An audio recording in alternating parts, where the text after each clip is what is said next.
घड़े की कहानी। एक बार की बात है, किसी गांव में एक किसान रहता था। वह रोज सुबह में उठकर दूर झरनों से स्वच्छ पानी लेने जाया करता था। इस काम के लिए वह अपने साथ 2 बड़े घड़े ले जाता था, ताकि वो डंडे में बांधकर अपने कंधे पर दोनों ओर लटका सके। उसमें से एक घड़ा कहीं से फूटा हुआ था और दूसरा एकदम सही था। वह इस वजह से रोज घर पहुंचते पहुंचते किसान के पास 1.5 घड़ा पानी ही बच पाता था।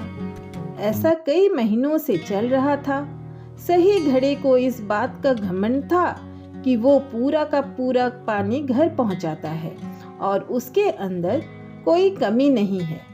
वहीं दूसरी तरफ फूटा घड़ा इस बात से शर्मिंदा रहता था कि वो आधा पानी ही घर तक पहुंचा पाता है और किसान की मेहनत बेकार चली जाती है। फूटा घड़ा ये सब सोचकर बहुत परेशान रहने लगा और उसने किसान से कहा, मैं खुद पर शर्मिंदा हूँ और आपसे क्षमा मांगना चाहता हूँ।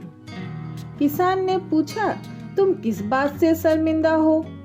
शायद आप नहीं जानते, पर मैं एक जगह से फूटा हुआ हूँ और पिछले 2 सालों से मुझे जितना पानी घर पहुँचाना चाहिए बस उसका आधा ही पहुँचा पाता हूँ। मेरे अंदर ये बहुत बड़ी कमी है और इस वजह से आपकी मेहनत बर्बाद हो रही है। फूटे घड़े ने दुखी होते हुए कहा।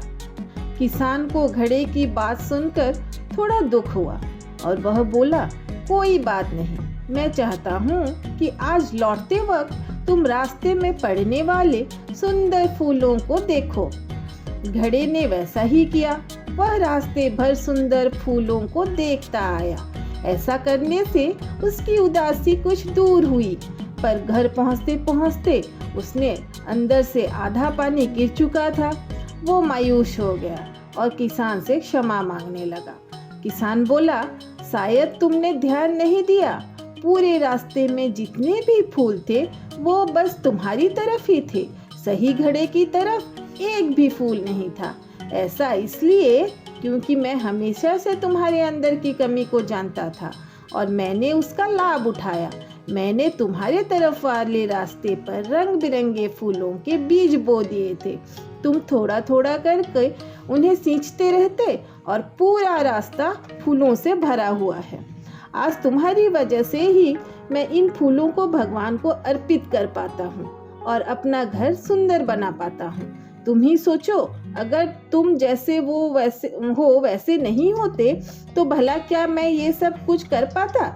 उस किसान की बात को सुनकर फूटा हुआ घड़ा काफी प्रसन्न हुआ। अब उसे पता चल गया था कि उसकी कमी अब कमी न रहकर उसके के लिए वरदान बन चुकी थी। कहानी से हमें यह शिक्षा मिलती है कि हर कमियों में भी कुछ खासियत रहती है।